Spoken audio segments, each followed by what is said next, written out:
Você deveria pular. Mas eu já não quero mais. Ah, não quer? Por favor, eu posso descer? Chelsea, isso não foi uma sugestão. Pew. Começando pela primeira temporada e terminando na quinta e última, a série The Boys percorreu o caminho de um fenômeno absoluto até receber críticas severas e gerar polêmicas em torno do final.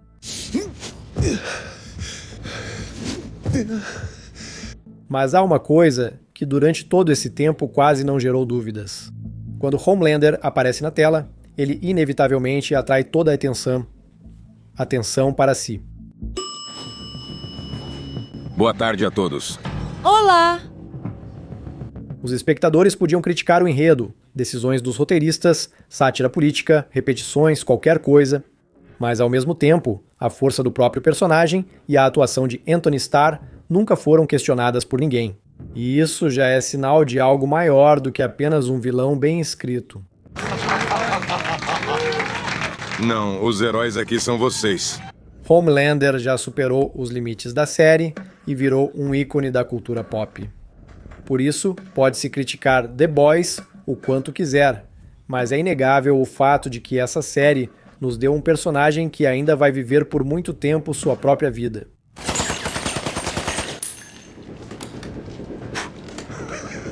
Mas o interessante é outra coisa. Se o personagem em algum momento se torna mais forte do que a própria obra, então claramente não se trata apenas de uma boa atuação. Muito provavelmente há algo mais por trás desse personagem. E é exatamente isso que vamos tentar entender neste vídeo.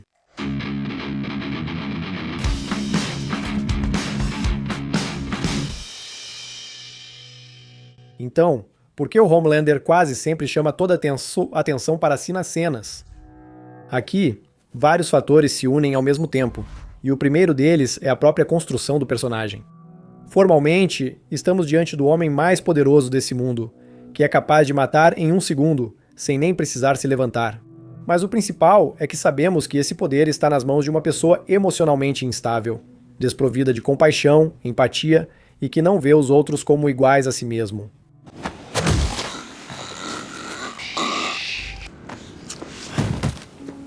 Ele observa as pessoas comuns como se fossem vermes, se mexendo em um monte de esterco. Por isso, toda cena com Homelander traz sempre a principal sensação: imprevisibilidade. Um prato do chefe. Coma o seu Timóteo. Não sabemos o que ele fará no próximo segundo. Entra no forno, Frank. Não faça isso. Ele pode sorrir largamente, dizer algo quase carinhoso e logo depois esmagar a cabeça de alguém. E o que acontece se eu, sei lá, fizer assim? Anthony Starr baseia sua atuação justamente nessa expectativa. Às vezes, ele nem precisa fazer nada. Basta entrar na sala, olhar para a pessoa e demorar meio segundo a mais do que o normal. E a gente já começa a sentir que a cena está ficando tensa. Talvez seja só parte do motivo de Homelander ter se tornado tão influente. Uma das principais razões, mas não a única, é a atuação de Anthony Starr. Em entrevista, o criador Eric Kripke destacou a singularidade de Anthony Starr como ator. Em uma cena, Anthony Starr consegue mostrar quase 16 expressões faciais onde outro ator se limitaria a apenas uma. O próprio Anthony Starr explicou em uma entrevista que, primeiro, ele analisa cuidadosamente o texto e o significado interno da cena e depois simplesmente solta o controle e permite que seu rosto e corpo reajam quase instintivamente. Não precisa mentir, você sabe de tudo. No fundo, você ainda é humano. Antes de interpretar Homelander, Anthony Starr não tinha papéis grandes e famosos mundialmente. Se tentarmos encontrar em sua carreira um papel que, de certa forma, o preparou para esse personagem, seria o papel de Lucas Hood na série Banshee. Peça. Espere. Lá, Starr interpretou um ex-presidiário que assume a identidade de um xerife. Eu juro solenemente que cumprirei fielmente os deveres de xerife do condado de Banshee, cargo que estou assumindo. Entre esses dois personagens, é possível ver paralelos curiosos. Em ambos os casos, são pessoas que fingem ser quem não são. Lucas Hood, em Banshee, veste o uniforme de xerife e finge ser um defensor da lei. Já Homelander, ao vestir o traje de super-herói, finge ser o protetor de todo o país. Por trás dessa máscara, há uma personalidade profundamente traumatizada. Para o próprio Starr, o papel de Homelander já se tornou tão importante em sua carreira que ele corre o risco de se tornar um ator de um papel só. Por um lado, isso é o melhor que pode acontecer a um ator: criar um personagem que é impossível de esquecer. Por outro lado, existe o risco de nunca mais conseguir sair da sombra desse papel, porque para onde quer que ele vá depois, por muito tempo ainda vai carregar o rastro do sucesso justamente desse personagem. Faço o que eu quiser. Aliás, é estranho para mim que, apesar da atuação obviamente excepcional de Antony Starr, os grandes prêmios de prestígio o ignoraram. Até hoje, Antony Starr não tem nenhuma indicação ao Emmy, e das premiações realmente importantes, ele só tem um Saturno de melhor ator coadjuvante. Por que um trabalho desses nunca foi reconhecido pelas principais premiações de televisão ainda é um mistério para mim.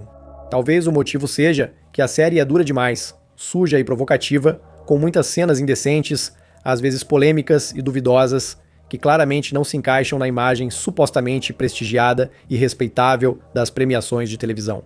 Talvez o contexto político do personagem também tenha influenciado isso, embora eu provavelmente não vá surpreender ninguém ao dizer que os prêmios de prestígio muitas vezes não têm nada a ver com a forma como a série é realmente percebida com o tempo e com o impacto que ela deixa na cultura. Não é preciso ir longe, basta lembrar de uma série como A Escuta. Hoje em dia, ela é regularmente chamada de uma das melhores séries da história da televisão, e o Emmy na época quase não lhe deu atenção.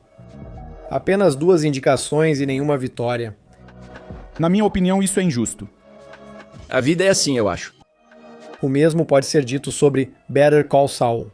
Eles sorriem pra você, fazem um carinho na sua cabeça, mas nunca vão deixar você entrar na vida deles.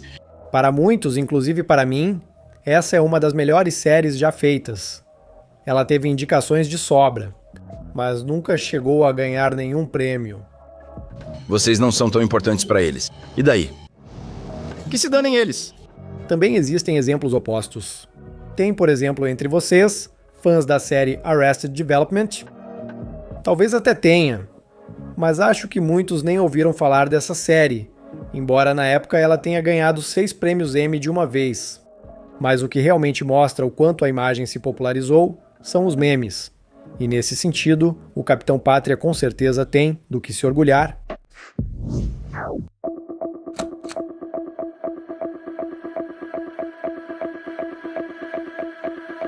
Como eu já disse, os grandes prêmios praticamente ignoraram Antony Starr. Mas a internet vive pelas suas próprias regras, e o rosto do Capitão Pátria rapidamente rendeu memes, reações e citações. Ainda não existe na internet um indicador único da popularidade de um personagem como meme, algo como o IMDb ou Rotten Tomatoes, que você possa abrir e ver a classificação imediatamente. Mas existem sites como knowyourmeme.com, onde pelo menos dá para avaliar a dimensão do fenômeno, ver quantos formatos de meme o personagem tem e até acompanhar o interesse por eles através do Google Trends. E no caso do Homelander, a quantidade de cenas e imagens que viraram memes é realmente impressionante. Claro, isso ainda não é um indicativo de uma série ou filme de qualidade, assim como os prêmios de cinema prestigiados também não são. Mas o meme mostra muito bem outra coisa. Se o ator é capaz de transmitir uma emoção de forma que ela provoque uma reação genuína no espectador e um reconhecimento instantâneo das emoções. Quando a pessoa olha para o personagem e pensa, sou literalmente eu. E nesse sentido, Antony Starr se mostra incrivelmente forte. Suas expressões faciais e transições emocionais são frequentemente tão marcantes que dá vontade de rever certas cenas várias vezes. É impossível esquecer, por exemplo, o seu lendário E aí vem a continuação. Depois da continuação. ou o momento em que ele diz I'm stronger, I'm smarter, I'm better, I am better! ou aquela cena com o smartphone.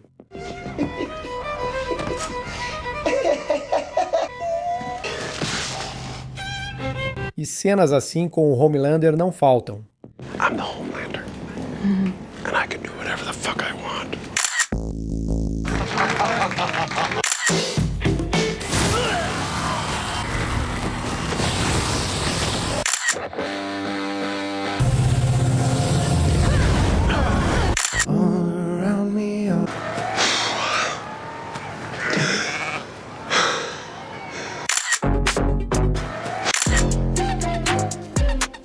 quantidade de memes não é o único critério para medir a grandeza de um personagem, mas mostra que sua imagem ultrapassou a obra e ganhou vida própria. Mas no caso do Homelander, por trás de todos esses memes, existe algo muito mais profundo.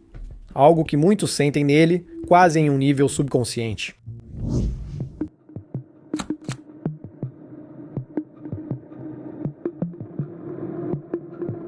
Quando The Boys acabou de estrear, a série parecia para muitos apenas uma desconstrução do gênero de super-heróis. Uma versão suja, cínica e propositalmente distorcida dele. Mas enxergar apenas isso nele é um erro. Quando o Capitão Pátria apareceu, a ideia de um anti-Superman já estava longe de ser novidade. Por exemplo, Plutônio da Sede Irremediável já mostrava o que ocorreria se um super-herói perdesse o controle e causasse uma catástrofe global.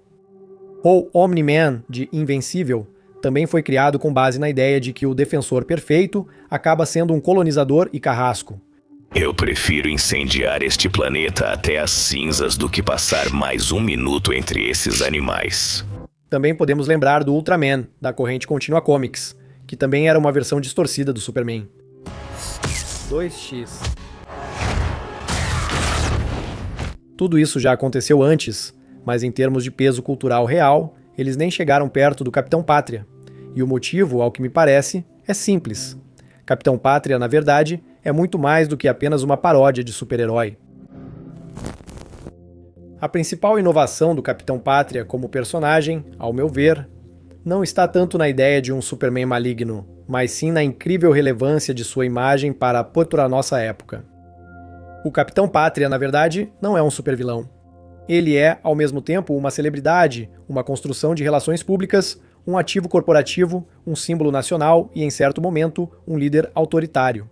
E todas essas facetas dele vão sendo reveladas gradualmente de temporada em temporada.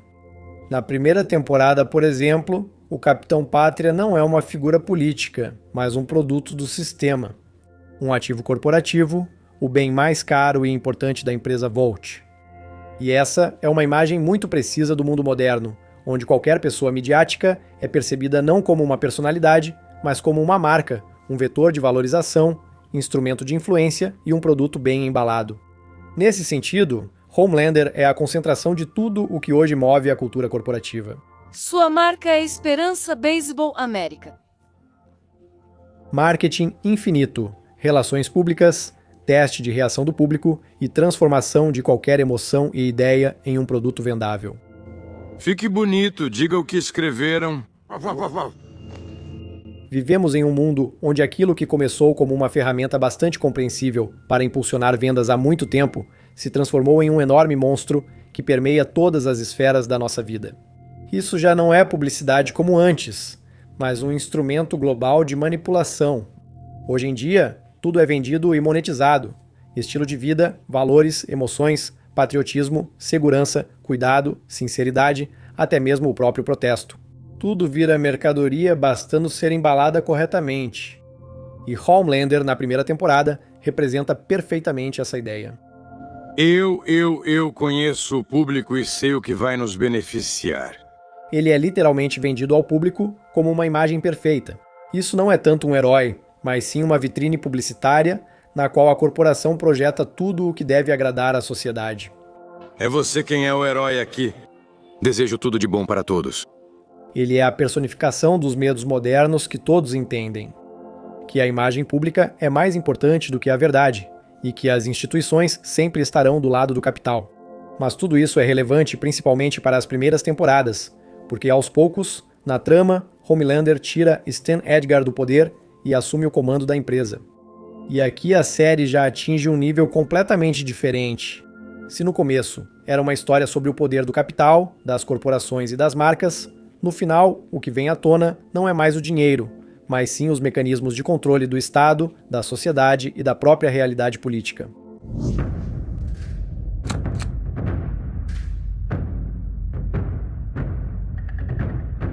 O próprio Eric Kripke nunca escondeu muito que, nas temporadas mais recentes, Homelander se tornou em grande parte uma crítica ao sistema americano e a fenômenos políticos bastante específicos, incluindo a figura de Donald Trump. Eu tenho as pessoas mais leais. Eu poderia ficar no meio da Quinta Avenida e atirar em alguém, e não perderia nenhum eleitor. Sim. Sim, é isso mesmo. Isso ficou especialmente evidente nas últimas temporadas, onde a série passou a focar cada vez mais no confronto entre democratas e republicanos. Mas notei outro paralelo que ninguém mencionou. O Capitão Pátria lembra em parte outro republicano famoso, Arnold Schwarzenegger. Sim, mais tarde ele se tornou um dos críticos mais duros de Trump, mas começou sua carreira política justamente como candidato do Partido Republicano, e foi sob essa bandeira que se tornou governador da Califórnia. Para ser justo, vale esclarecer que Schwarzenegger pertence ao grupo dos republicanos moderados, que em vários assuntos estão consideravelmente mais próximos dos democratas. Voltemos às comparações com o Capitão Pátria. Ao longo da carreira no cinema, Schwarzenegger viveu super-humanos como o Exterminador, Conan e John Matrix, de Comando para Matar. Foi ele quem repetiu várias vezes uma frase surpreendentemente parecida com o famoso lema do Capitão Pátria: "Os verdadeiros heróis são vocês." É você é o herói aqui. São vocês que são os heróis aqui. Capitão, é você o herói aqui. Nós só estamos aqui para ajudar. Não, os heróis aqui são vocês. Agora é a hora de dar um pouco de apoio aos nossos heróis. Não importa se estamos falando da comunidade médica, dos médicos, enfermeiros, pessoas que trabalham em hospitais, motoristas de ambulância, funcionários dos serviços de emergência ou daqueles que trabalham em mercearias e supermercados. Todas essas pessoas são verdadeiros heróis. Durante toda a minha vida no cinema, interpretei heróis de filmes de ação. Mas os verdadeiros heróis são vocês. Meu sogro sempre dizia: sirva, sirva, sirva. Porque no final das contas é aquele que serve aos outros que vai salvar todos nós. É exatamente isso que vocês fazem. Vocês são os verdadeiros heróis. You guys, you are the real heroes. But you are true action heroes. Nas últimas temporadas, no entanto, Homelander já deixou de ser uma figura coletiva que refletia diferentes aspectos dos conflitos políticos e passou a ser visto como uma referência bastante clara a um político específico. E sobre esse assunto já foi dito o suficiente, então não vamos nos alongar nisso. Os paralelos existem e são bastante óbvios. Mas me parece que, se focarmos apenas nisso e reduzirmos Homelander a uma simples paródia de Trump, ou ao tema do eterno confronto entre democratas e republicanos, podemos acabar deixando de perceber algo muito mais importante. Porque formalmente isso pode até ser uma sátira a um político bem específico. Mas na base disso está uma emoção humana fundamental: o medo.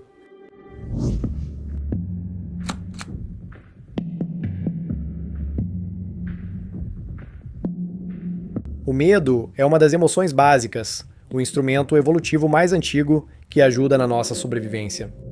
E a arte, os mitos, a cultura pop e, claro, o cinema são um enorme espelho onde esse medo ganha forma. Na psicologia, por exemplo, na clássica classificação de Paul Ekman, o medo está indiscutivelmente na lista das emoções básicas do ser humano, junto com alegria, tristeza, raiva, nojo e surpresa. Os personagens, especialmente monstros, vilões ou até protagonistas complexos, raramente surgem do nada. Os arquétipos mais duradouros na cultura são a personificação de um medo humano específico. Quando os autores dão uma forma ao medo, fica mais fácil para nós enfrentá-lo e refletir sobre ele.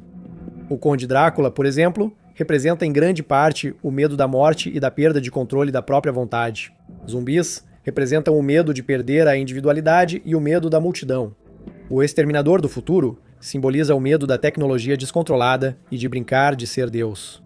Coringa simboliza o medo de enlouquecer. A lista pode continuar por muito tempo, mas vamos voltar ao Capitão Pátria. Que tipo de medo esse personagem representa? Capitão Pátria simboliza diversos medos da modernidade simultaneamente. O primeiro, o mais óbvio e aquele que foi claramente mostrado na primeira temporada, é o poder ilimitado do capital. O poder do dinheiro, que é capaz de subjugar qualquer norma. Esse é um medo muito reconhecível. A indústria cinematográfica, os produtos licenciados, as atrações, os videogames, uma indústria global de bilhões de dólares com o apoio de lobistas corporativos e políticos de ambos os lados. Mas na verdade, esse medo já não é tão assustador assim.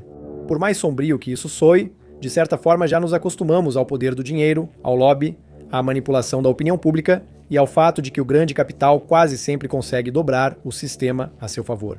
Isso ainda assusta, mas esse medo é compreensível e racional. No caso do Capitão Pátria, entra em cena um nível totalmente diferente de medo.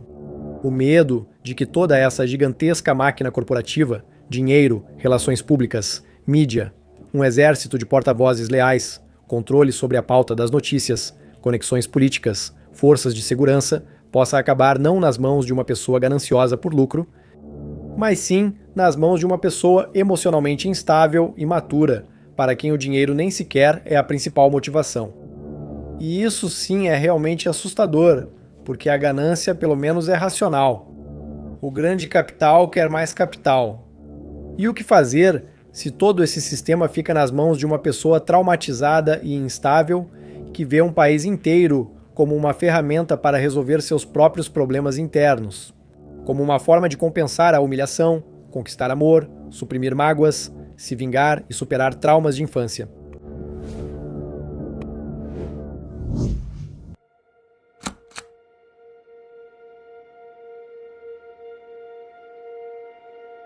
Quase todo o comportamento do Homelander vem de seus traumas de infância. Muitas de suas ações, que à primeira vista parecem caóticas, estranhas ou até mesmo absurdas, na verdade, formam um quadro psicológico bastante preciso de uma pessoa que nunca recebeu na infância o mais básico: família, carinho, reconhecimento e amor. Eu nunca tive pai. Nem mãe. Daí o fetiche dele por leite materno.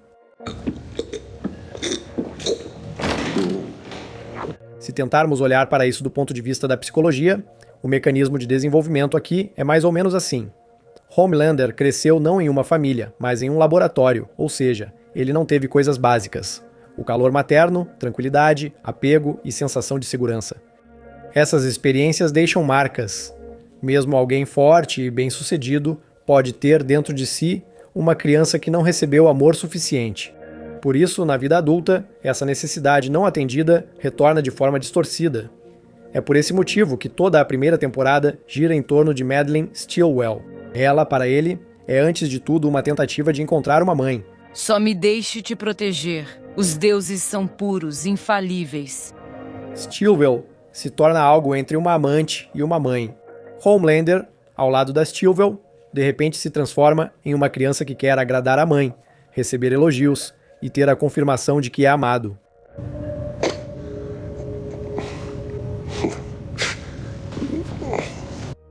É por isso que a mentira da Stillwell é tão dolorosa para ele. Você me deu sua palavra. Sem segredos. De certa forma, a morte de Stillwell se torna para Homelander uma etapa distorcida de amadurecimento. Quase toda criança passa por uma fase de separação em algum momento. Através da tentativa de se separar dos pais, sair debaixo de sua autoridade, começar a resistir, discutir e se rebelar.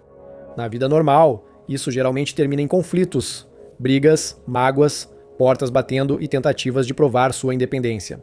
Em resumo, é uma fase dolorosa, mas natural do amadurecimento. Mas no caso do Homelander, até esse processo acontece de uma forma monstruosamente distorcida. Agora eu entendo que não preciso te proteger. Me perdoa.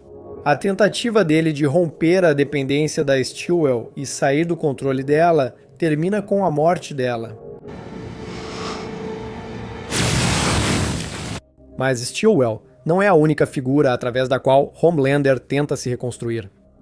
Há também o Dr. Vogelbaum, o homem que deveria ter sido uma espécie de pai para ele, mas que, em vez disso, era um cientista que o via apenas como um experimento. Pegue, por exemplo, o cruzamento de cães. Aqui estão os genes certos. Aqui está o resultado ideal.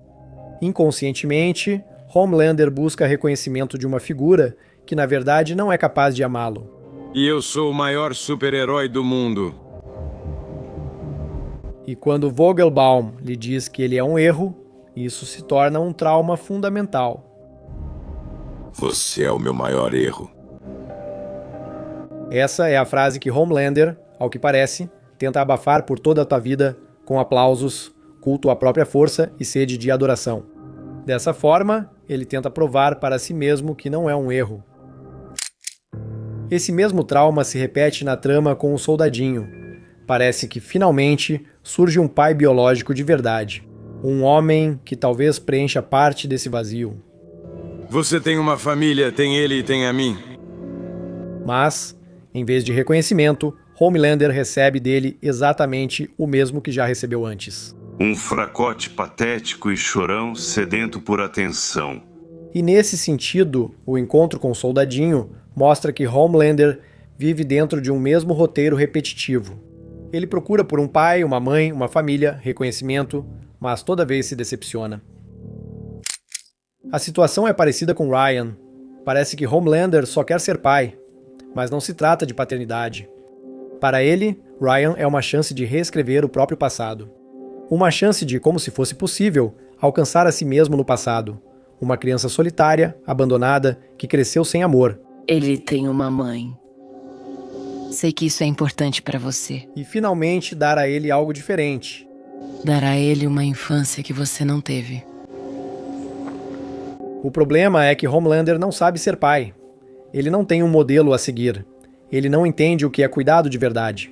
Onde está a linha entre educação e violência? Não consigo voar. Você pode sim, estou te dizendo.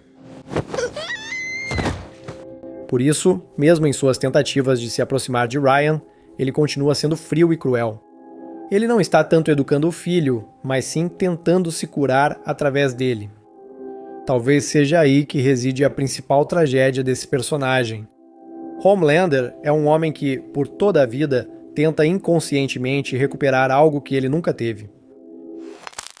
Já destaquei que a popularidade do Homelander vem tanto da construção do personagem quanto de seu potencial para memes e da atuação de Antony Starr. Por causa disso, esse personagem há muito tempo ultrapassou os limites da própria série. Mas eu propositalmente ainda não falei sobre outra coisa, que talvez tenha influenciado isso muito mais. Às vezes, um personagem se destaca tanto não só porque foi interpretado brilhantemente, mas também, digamos, pelo bom trabalho do diretor de elenco, se é que você me entende. Quando o ator sente o seu personagem por dentro, atuar se torna incrivelmente fácil. Eu não sou como você. Sou mais forte e inteligente. Então, o que foi aquilo com o Homelander? Uma atuação excepcional ou uma coincidência assustadoramente precisa com o personagem? Quanto de Antony Starr existe no Homelander? Acho que só o próprio Antony Starr sabe a resposta. Mas, de qualquer forma, o resultado ficou muito convincente. Antony Starr interpretou o Homelander de forma tão natural que no final começou a acontecer uma coisa bastante estranha, mas ao mesmo tempo lógica. Muitos espectadores começaram a justificá-lo, esquecendo que, na verdade, estamos diante do principal vilão dessa história. E quando, no final, os criadores da série lidaram com o Homelander de uma forma bastante humilhante, isso, como era de se esperar, provocou protestos. Diga o que você precisa, peça o que quiser. No entanto, as perguntas não surgem apenas em relação ao Homelander. Podemos lembrar também do Czerny Noir. Na verdade, o enorme potencial do personagem foi simplesmente desperdiçado, sem dar um desfecho realmente adequado para a sua história. Eu tinha grandes esperanças de um desenvolvimento mais interessante nessa trama. Falei mais sobre isso em um vídeo separado sobre o Czerny Noir. Lá eu analiso o passado Del e proponho uma das possíveis opções de final. No fim, infelizmente, não funcionou. Mas se você não viu esse vídeo, recomendo dar uma olhada. Na minha opinião, se isso tivesse funcionado, o final teria ficado bem mais interessante.